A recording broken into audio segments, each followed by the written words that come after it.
Ada prinsip-prinsip mengapa sekarang berkembang living food, raw food, vegan diet, makan makanan yang mentah. Bukan berarti makan sapi mentah. Di sini saya khususkan vitamin dan mineral ya. Vitamin berasal dari sayur, buah-buahan, lebih baik dikonsumsi secara mentah untuk kasus-kasus tertentu ya. Ada kalanya boleh dimasak asal kita memasaknya tidak dengan intervensi suhu yang berlebih-lebihan karena itu akan merusak dari senyawa vitamin yang ada di dalamnya. Contohnya kita mau makan alpukat, tapi alpukatnya dimasak gitu ya. Jadi nggak bisa gitu. Dimakan langsung saja. Jadi bayangkan ya, makan brokoli, di sop, silakan didihkan dulu airnya, baru masukkan sayurnya. Lalu 1-3 menit matikan apinya. Jadi jangan sampai menunggu berlama-lama memasak sayuran. Bahkan kenapa Jepang menjadi negara dengan survival rate angka harapan hidupnya tinggi? Karena kita bisa melihat bagaimana makanan sushi di Jepang itu banyak yang mentah ya, dan juga banyak yang juga hanya di steam, dia kayak di Korea ya. Di steam tahu ya, yang ada kayak bambu gitu dipanaskan, menguap saja.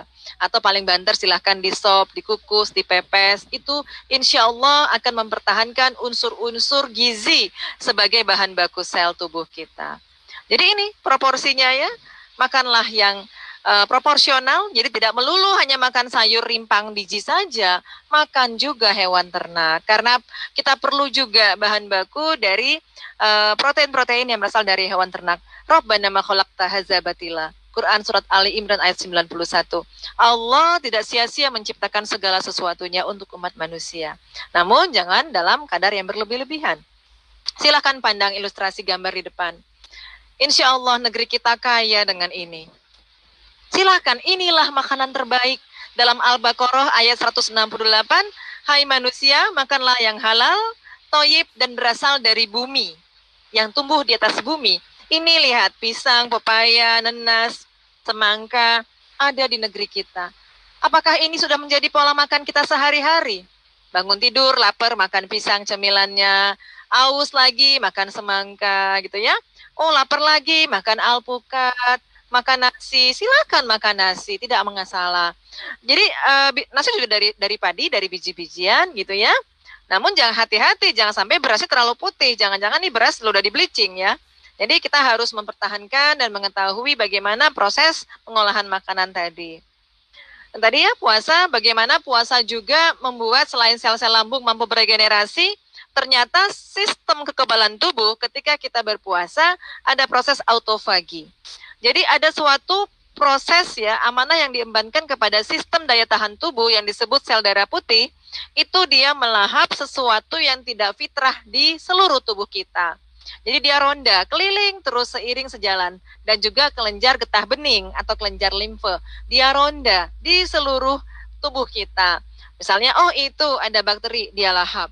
Misalnya penyakit influenza, atau penyakit corona, kita punya makrofag, ada satu sistem daya tahan tubuh, dia mampu melahapnya yang disebut autofagi.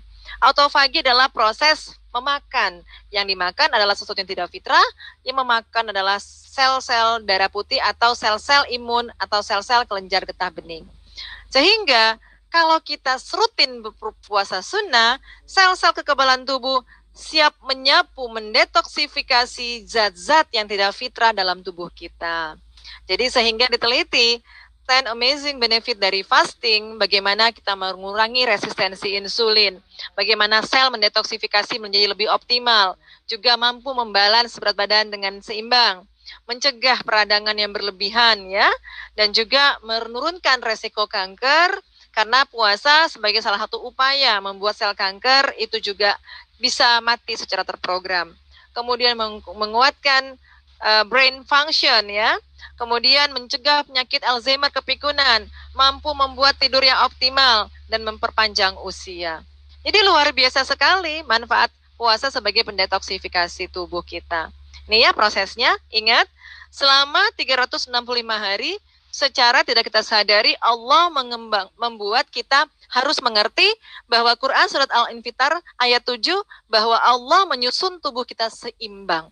Tadabur ayat tersebut bahwa seluruh sistem tubuh kita, sel kulit tiap 3 minggu berganti, sel telur tumbuh berganti setiap 28 hari sekali, sel sperma setiap 3 minggu sampai 3 bulan sekali, sel tulang tiap 60 hari, sel syaraf tiap setahun sekali, sel sumsum tulang atau sumsum darah setiap 3 bulan sekali, terus berganti. Jadi kalau ada sel yang harus mati terprogram, maka harus ada sel yang tumbuh kembali. Nah, disinilah terjadi miss periode. Ketika manusia tidak sadar bahwa sel tubuhnya harus mati terprogram, dia lupa mengasup tadi yang sudah saya sampaikan sebelum ini. Makanan yang mengandung makronutrien dan mikronutrien. Sehingga sel-sel tubuhnya, DNA-nya tidak dapat bahan baku. Yang ada protes sama yang punya badan. Awalnya masih ngambek, menyerang tubuh yang disebut autoimun. Lama-kelamaan selnya udah nggak bisa dibilangin lagi bukan ngamuk, tapi sporadis membelahnya secara cepat sehingga timbullah benjolan dan lalu menjadi kanker ganas. Nah, itu karena dia protes. Kalau misalnya sebuah pabrik mempekerjakan karyawan tidak diberi gaji, bagaimanapun mereka bergerombol minta hak mereka. Sama juga demikian, tumor, kista, kanker, apapun penyakit yang berbenjol, itu karena selnya sudah berlarut-larut tidak mendapat haknya, tidak mendapat nutrisi fitrah yang dia inginkan. Jadi penyakit kegagalan tubuh untuk tumbuh kembali disebut penyakit degeneratif. Coba tafakur panjang pagi ini. Pandang kulit kita. Kalau kita mandi barangkali luruh menjadi daki. Lalu terbawa ke selokan air, lalu ke selokan, masuk ke tanah, lalu di sebelah tanah ada pohon pisang menyerap saripati tanah, lalu jadi buah pisang. Lalu pisang dimakan lagi. Masya Allah, Allah begitu berkesinambungan menciptakan keberlangsungan kehidupan di muka bumi, kelak sampai hari kiamat. Jadi kalau kita tidak menyadari Allah begitu sudah sempurna, kita lalai memberikan bahan baku yang Allah hamparkan di muka bumi tadi, yang kita langsung mampir tadi ke toko, ya, beli makanan crackers, beli makanan cepat saji, beli kentang goreng, bahkan beli makanan yang selalu ada expired date-nya. Itu pasti mutlak ada faktor-faktor yang menjadi zat asing dalam tubuh. Jadi ini yang memicu penyakit-penyakit ini. Jadi kalau saya sebagai dokter, misalnya tidak memberitahu seperti ini di hulu, ya saya mudah sekali kista, ayo Bu operasi hari ini. Lupa nih cerewetnya nggak disampaikan ke pasien. Bulan depan yang sebelah kiri diangkat yang bulan lalu, bulan depan yang sebelah kanan tumbuh lagi kistanya. Karena dia tidak berazam merubah pola hidupnya. Bahwa ada sel yang harus beregenerasi, bahwa ada kebutuhan nutrisi yang dia harus cukupi. Nah, jadi jam-jam biologis juga harus kita pahami. Tadi sudah saya singgung sebentar, sedikit ya. Bagaimana Rasulullah mencontohkan tidur saat malam hari, dimatikan lampunya, hadisnya sahih. Lakukanlah itu, tidur setelah Isya. Dan bangunlah di sepertiga malam, karena di sepertiga malam, oksigen sudah mulai banyak dan sangat terkonsentrat. Dan ketika kita sudah keluar rumah, sambil olahraga pagi ya, setelah subuh tentunya, kita bisa membuat compliance paru kita mengembang, oksigen masuk ke dalam tubuh, dan darah kita mengalir dengan lancar sampai ke seluruh ujung-ujung tubuh kita. Bahkan ada zat pada pagi hari yang Allah limpahkan disebut nitrit oksida yang akan melenturkan seluruh pembuluh darah kapiler kita, mencegah penyakit hipertensi di hari tua. Jadi barang siapa yang melewatkan periode habis subuh tidur lagi, apalagi nih emak-emak hamil, yang ibu-ibu hamil ya, bawaannya males tidur habis subuh, tidur pas duha, dia tidak mendapat zat nitrit oksida. Alhasil ketika kehamilan trimester 2 atau 3 mulai terjadi hipertensi, mulai terjadi preeklamsi. Yang salah siapa? Apakah Allah? Udah takdir dok saya preeklamsi? Tidak Bu, ini penyakit degeneratif yang bisa dicegah sebenarnya. Jadi ingatlah ini jam-jam piket organ tubuh, nanti slide-nya silahkan dibaca, bisa dipahami, oh jam segini saya harus bangun, sebelum subuh saya harus mandi, setelah subuh saya sholat, habis itu saya keluar rumah, atau saya bersama suami yang sudah menikah, menunggu waktu syuruk atau isra, sholat 2 rakaat, lalu sambung dengan duha. Setelah duha saya berjemur, karena begitu panjang gelombang terbaik dengan ukuran nanometer, kurang lebih ketika sholat duha. Sholatnya awabin itu adalah ketika anak unta sedang kepanasan. Ini sekitar jam 9 sampai jam 11 siang adalah panjang gelombang UVB terbaik yang mengandung vitamin D. Silakan berjemur. Jangan sampai tidur di waktu itu. Jadi penyakit-penyakit ini, ADHD, attention deficit hyperactive disorder, anak-anak yang hiperaktif. Barangkali ini anaknya salah dikasih makan oleh ibunya, ya. Kemudian penyakit asma, penyakit obesitas, penyakit irregular menstrual cycle. Ini ada makanan-makanan yang tidak seimbang yang dia makan. Ada jam-jam biologis yang dia tabrak. Ada pola-pola tidur yang dia tabrak. Dan ini morning sickness, mual muntah yang sangat berlebihan. Karena saya sebagai ibu 7 kali hamil, alhamdulillah tidak merasakan yang namanya mual muntah. Dan beberapa terapi-terapi yang saya berikan kepada pasien saya tidak berbentuk obat, tapi merupakan pola makan, pola kebiasaan sebelum dia hamil. Alhamdulillah tidak merasakan terlalu mual dan muntah yang berlebihan. Jadi biasa-biasa saja rasa mualnya. Kemudian penyakit obesitas, diabetes mellitus, hipertensi, penyakit kronik ginjal ya, penyakit GERD, acid reflux, penyakit sendi artritis, stroke, ini semua karena gagal memahami jam biologis tubuh dan tubuh menjadi degeneratif selnya. Kemudian saya menyinggung tadi probiotik sebagai sistem daya tahan tubuh garda terdepan. Kita jangan lupa Allah menciptakan kita sebagai manusia terdiri dari 100 triliun sel tubuh dan Allah menciptakan 10 kali lipat kuman baik yang menjaga. Setiap satu sel tubuh dijaga oleh 10 kuman. Bayangkan, jadi ada 1000 triliun. Lihat-lihat di ilustrasi, yang warna kuning adalah jumlah probiotik atau mikrobiom ya di layar. Yang warna hijau adalah jumlah sel tubuh. Jadi ada 10 pangkat berapa ini? 14. Banyaknya kuman baik. Dan kuman baik ini dilihat ya, dalam kandungan darah sudah dapat, kemudian darah saat lahir, barangkali kita di teknik tadi, kemudian disusui selama 2 tahun, Al-Quran Allah firmankan menyusui, menyapinya sampai 2 tahun, 24 bulan. Ini adalah mentransfer sistem kekebalan tubuh kepada generasi. Jadi barang siapa yang alpa menyusui anaknya, pantaslah generasi banyak yang sakit. Karena sang anak tidak mendapat kuman baik yang harus 10 pangkat 14 banyaknya. Subhanallah. Jadi saya sebagai dokter, terutama dokter untuk kaum wanita, karena saya sebagai SPOG, saya sangat ingin sekali di hulu bagaimana menata mindset seorang wanita, bahwa dari dalam tubuhnya yang akan melahirkan generasi Rasulullah, yang membuat agama ini menjadi seorang generasi yang mampu menjadi mujahid dan mujahidah. Kalaulah kita sebagai ibu tak faham ilmu seperti ini, bagaimana bisa terlahir anak-anak yang sehat? Kemudian setelah itu, kuman baik tadi terjaga dengan diet seimbang. Yang namanya mereka bakteri, jamur, virus yang baik, dia itu sebenarnya sunnatullah berada dalam tanah. Fungsi mereka itu adalah dekomposer. Dari kita makan sayuran, buah-buahan yang berasal tumbuh dari tanah, juga mereka terikut masuk termaintenance dalam saluran cerna kita. Kita mengenal sebagai prebiotik. Jadi makanan probiotik atau kuman baik adalah prebiotik. Jadi mereka ini akan termaintenance jumlahnya 10 pangkat 14 tadi dalam tubuh. Kalau kita makan prebiotik. Apa itu dok prebiotik? Itu sayur, buah, dan biji-bijian yang tumbuh dari tanah. Jadi kalau kita disuruh makan sayur, buah, biji dulu ya sebelum makan, sebagaimana Rasulullah itu sunnahkan. Rasulullah ketika disuguhkan makanan daging dan juga kurma, Rasulullah mendahulukan makan kurma. Tapi kalau lihat habitnya manusia Indonesia, kalau ada nasi kotak, ada pisang, ada jeruk, yang dimakan nasinya dulu, baru buahnya terakhir dengan alibi cuci mulut. Salah besar.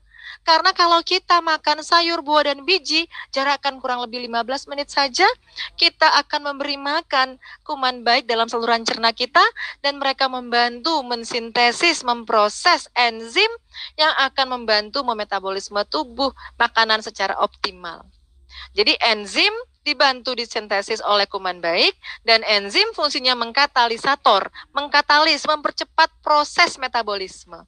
Jadi kalau kita makan, lupa makan tadi sayur, buah, dan biji didahulukan, enzim tidak terbentuk, makanan dalam tubuh kita menjadi makanan yang tidak termetabolisme sempurna, jadilah sampah. Ya, jadi kalau Dr. Zaidul Abawar bilang nyampah gitu ya, ya beliau sahabat saya, kita selalu bilang, iya makanan nyampah karena tadi miskin enzim. Dan kalau tiba-tiba nanti kita makan mendahului, langsung makan lontong gitu ya, langsung makan roti, itu bukan makanan yang disukai oleh probiotik kita. Akhirnya apa? Lack of enzyme. miskin enzim. Kemudian disambung lagi makan nasi padang campur rendang. Terjadilah penumpukan bahan-bahan makanan yang sel tidak butuhkan. Lambat laun kalau cuma seminggu belum bergejala, sebulan saja mulai gejala. Mulai nggak enak badan, mulai pegel, mulai ngantuk, mulai vertigo, dan seterusnya dan seterusnya. Ingat, 60% sistem imunitas berada dalam saluran cerna. Dan saluran cerna punya 5.000 miliar saluran sel syaraf ke saluran otak. Jadi kalau salah makan, otaknya gagal konsentrasi. Otaknya gagal berpikiran positif, otaknya jadi panik, otaknya jadi depresi, jadi cemas. Dan ini berhubungan sekali. Gut-brain connection, 500 miliar sel syaraf, saraf-vagus namanya, saraf ke-10, pusatnya di otak. Jadi hati-hati sekali, kenapa kita harus menjaga lambung kita tidak adalah wadah lebih buruk selain kantung anak Adam yang disebut adalah perutnya. Jadi inilah memicu terjadinya awal penyakit. Jadi di sini kalau salah makan ya, sel-sel lambung dan saluran usus tadi, kita makan langsung yang berat, jauh dari sayur atau prebiotik tadi ya, buah dan biji tadi, maka permukaan sel tubuh, saluran cerna, lambung dan usus dan teman-temannya tadi menjadi disintegritas. Jadi jarang-jarang, tidak intak, tidak rapat. Akhirnya apa? Begitu makan berikutnya, iritatif ke saluran di bawah sel-sel lambung dan usus, membuat nyeri, karena tadi ingat ada sel saraf di bawah saluran cerna, membuat sinyal impuls kembali ke otak, langsung otaknya cenut-cenut, nggak bisa mikir yang benar. Jadi bagaimana ya menguatkan probiotik ya? Kita mengenal tempe, kita mengenal kimchi, yogurt, kefir, silahkan. Ini dimakan sebelum makan. Terus ada yang bilang, dok saya sakit mah nggak bisa makan asam. Bukan gara-gara probiotik sakit mah, karena taubat dulu. Karena dulu di sebelum-sebelum kejadian sakit lambung sudah banyak ditumpuk dalam lambungnya makanan-makanan yang membuat probiotik kuman baiknya musnah. Ingat, probiotik yang musnah atau sangat sedikit dalam tubuh itu terdiagnosis sebagai penyakit autoimun. Karena sel imun kekurangan teman untuk menjadi membalas sistem imunitas sehingga sistem imun melawan tubuh sendiri sehingga disebutlah autoimunitas, ya. Penyakit psoriasis, penyakit hipertiroid, penyakit-penyakit rheumatoid arthritis, penyakit lupus, ya, termasuk penyakit antibodi antisperma adalah penyakit ketika imunitas atau tubuh kita sangat miskin dari probiotik atau kuman baik karena pola hidup yang salah. Jangan lupakan beraktivitas fisik yang teratur, karena selain kita beraktivitas fisik yang teratur, bergerak, kita juga merangsang keluarnya hormon kebahagiaan dari dalam otak kita. Baik itu berenang, memanah, jogging, lari, bahkan sholat pun kita, sholat duha, sholat sunnah rawatib, sholat tahajud ya. Terus kita sholat olahraga terbaik, tidak ada yang lain selain sholat ya. Kurang apa sholat sunnah kalau kita ingin lakukan 24 jam. Bahkan Rasulullah sampai bengkak-bengkak kakinya. Ternyata dengan gerakan-gerakan seperti ini, otak kita menghasilkan dopamin, serotonin, oksitosin, dan endorfin. Bahkan berzikir pun, penelitian sahabat saya, guru saya, bahwa berzikir surat Al-Fatihah saja membuat begitu banyak hormon endorfin keluar dari dalam tubuh kita. Asal kita khusyuk melakukannya karena Allah Ta'ala.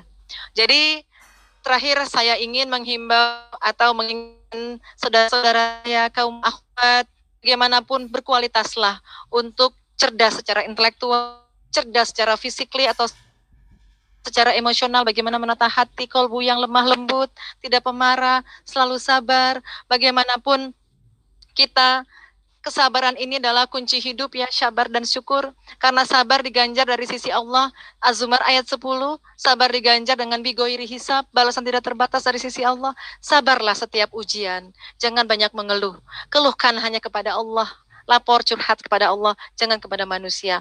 Karena Allah lah yang akan mengeluarkan kita dari segala kesulitan. Dan bersyukurlah atas apa yang Allah telah hampa bumi.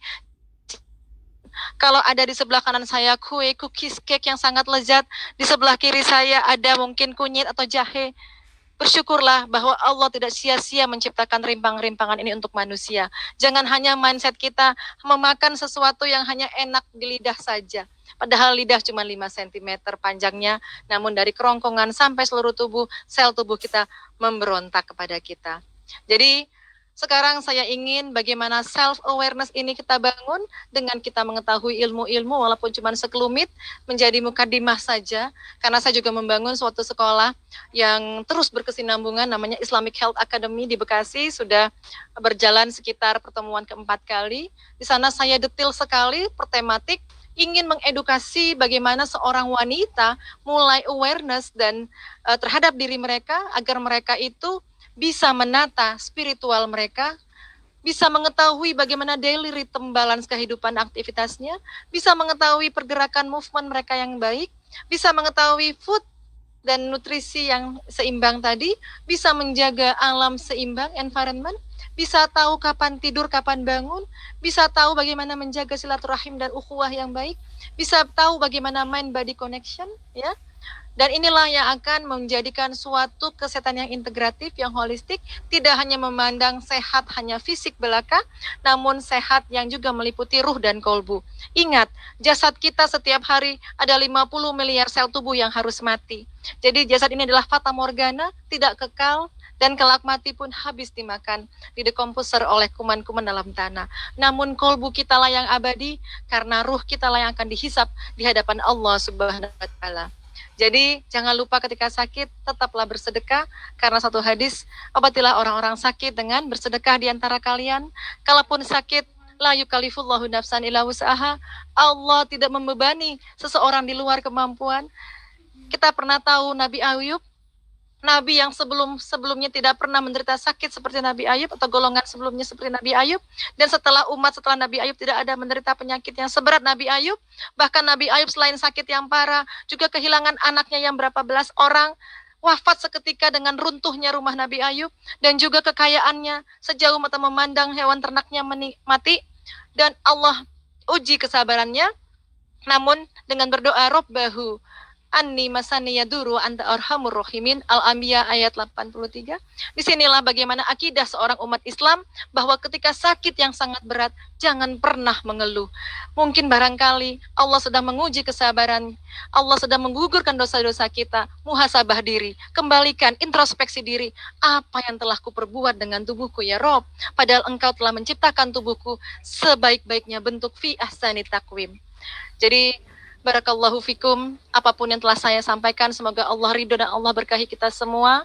Kembalilah menjadi seorang ummahatul mukminin di zaman sekarang, bagaimana menjadi madrasatul ula yang tangguh, agar kelak dari rahim kita terlahir generasi-generasi tangguh yang membawa agama ini besar kelak di zamannya. Wabillahi taufik wal hidayah. Assalamualaikum warahmatullahi wabarakatuh. Waalaikumsalam warahmatullahi wabarakatuh.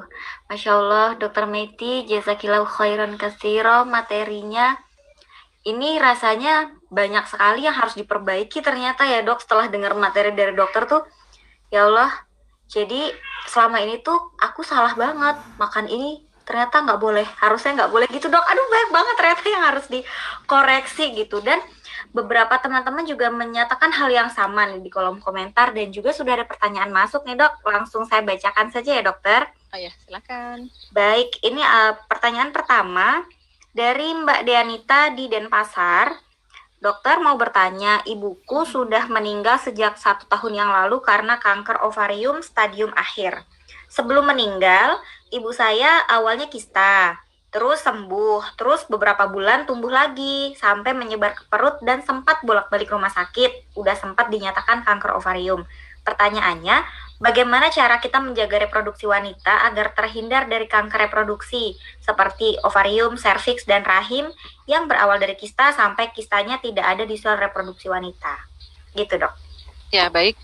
Jadi saluran reproduksi wanita dikontrol oleh hormon. Ya ingat, tubuh kita ini, jadi ini ada tematik lagi nih karena banyak sekali materinya. Jadi seluruh sistem tubuh itu diperintah oleh hormon. Jadi begini, kita dititipi panca indera oleh Allah ketika dalam kandungan 16 minggu, pendengaran kita sudah berfungsi, mata sudah melihat, lidah sudah merasakan, hidung sudah membaui, permukaan kulit sudah mampu merasakan sensasi, reseptor menerima sakit, dingin, dan semuanya. Itu disimpan dalam otak, dan otak disinilah semua yang disebut dengan hormon releasing. Jadi hormon khusus untuk organ reproduksi wanita disebut GnRH, gonado releasing hormone, gonadotrophic releasing hormone, pusatnya dalam otak. Jadi, yang pertama adalah bagaimana otak dijaga agar hormon yang keluar di otak juga hormon yang baik, sayang. Jadi tolong tenangkan pikiran kita dengan memanfaatkan potensi pendengaran kita. Apa itu? Bacaan Quran.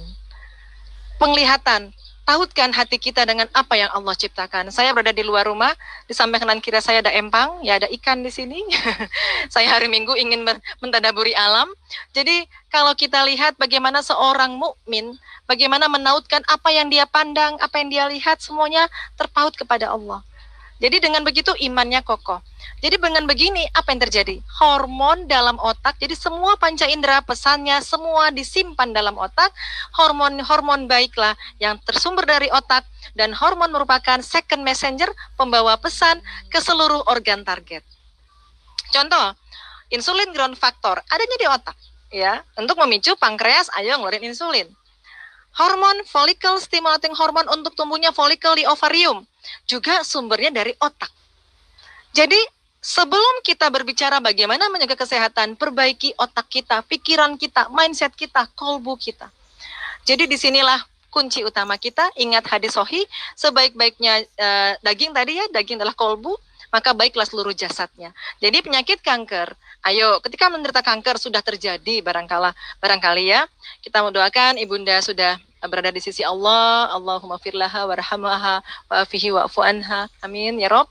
Kita sebagai generasinya, ayo mulai kita positive thinking. Ibundaku menderita kanker, Allah izinkan aku, kalaupun engkau titipi umurku di dunia, engkau berikan nikmat sehat dan iman. Aku akan menjaganya dari mulai aku mendengarkan yang baik-baik dengan panca inderaku, melihat yang baik-baik, mencium yang baik-baik. Karena Rasulullah ingat mencintai istri-istrinya dan wangi-wangian, itu hadis sahih.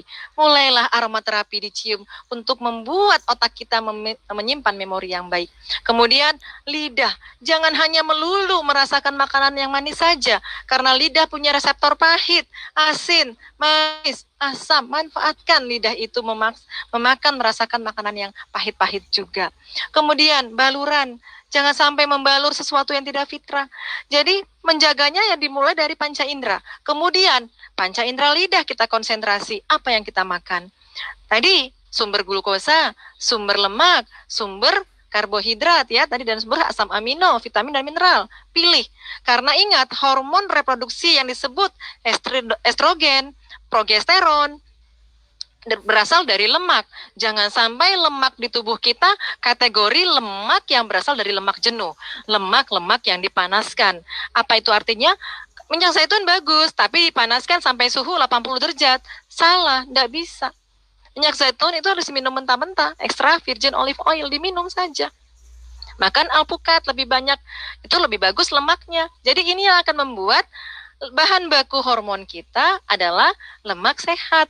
Dan dengan demikian hormon kita seimbang. Kalau hormon seimbang, ingat tadi pesan saya, hormon adalah pembawa pesan. Si otak bilang, hey sel folikel telur, berkembanglah engkau sampai nanti usia 14 hari kamu keluar berovulasi. Sesuai dengan pesan. Jadi Pak Pos ngantar pesan sesuai dengan tujuan alamatnya. Tapi kalau tadi pesannya dari atas sudah salah, ya pikirannya sudah tidak tenang gitu. Terus bahan baku terdeposito di badannya, karbohidratnya salah, lemaknya salah, proteinnya salah. Begitu disuruh buat sel telur maksimal ukuran 20 mili atau 2 cm, dibuatlah menjadi 20 atau 200 mili, menjadi 20 cm. Timbullah kista. Begitu sayang, jadi jawabannya semoga bisa dianalogikan dengan baik sehingga paham bahwa penyakit itu tidak sekonyong-konyong timbul. Ada di hulu sekali kita kurang bisa menjaga sesuatu yang benar-benar sudah fitrah dalam tubuh kita. Demikian. Wah, siap dokter. Mbak Deanita cukup jelas ya, saya rasa penjelasan dari dokter Meti.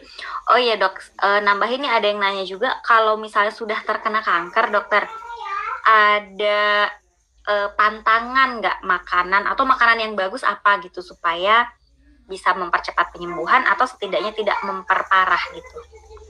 Jadi kita nggak boleh kultus ya, makan apa saja. Yang pertama, taubat dulu, tidak mengulang dari pola hidup yang sudah ada sebelum menjadi kanker. Jadi, muhasabah, saya tidak boleh lagi seperti dulu. Stop. Saya mulai dengan puasa dulu.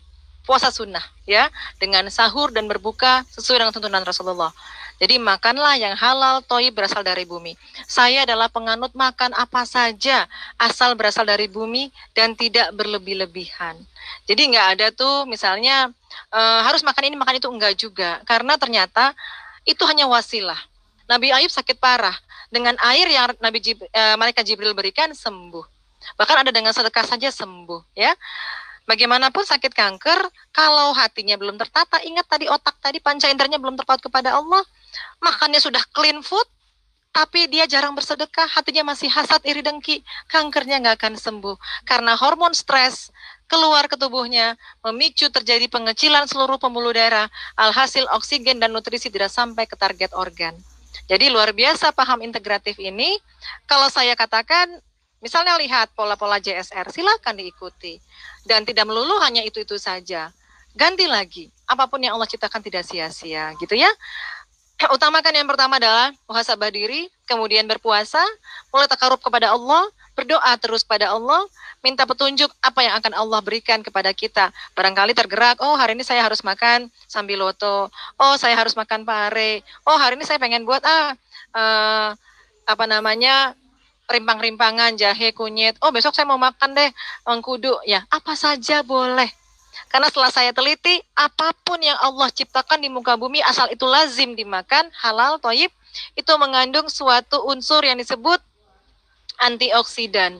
Antioksidan adalah suatu molekul senyawa dari makanan alami yang mempunyai elektron berpasangan. Jadi elektron berpasangan ini akan mengikat elektron tidak berpasangan dari sel-sel yang disebut mengandung radikal bebas. Kanker adalah sel yang kaya radikal bebas. Dengan kita banyak makan makanan alami, maka sel kanker bisa dicegah dengan antioksidan. Demikian dari saya.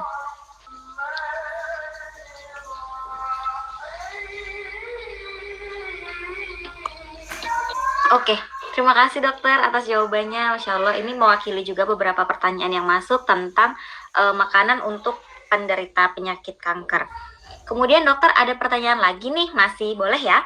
Ya. Mohon izin dokter mau bertanya, tadi menjelaskan tentang preeklamsia. Bulan Juni lalu saya melahirkan dan terkena preeklamsia positif urin +1. Saya harus melahirkan sesar dan sampai mengalami sesak nafas serta edema paru. Qadarullah, anak saya meninggal dokter.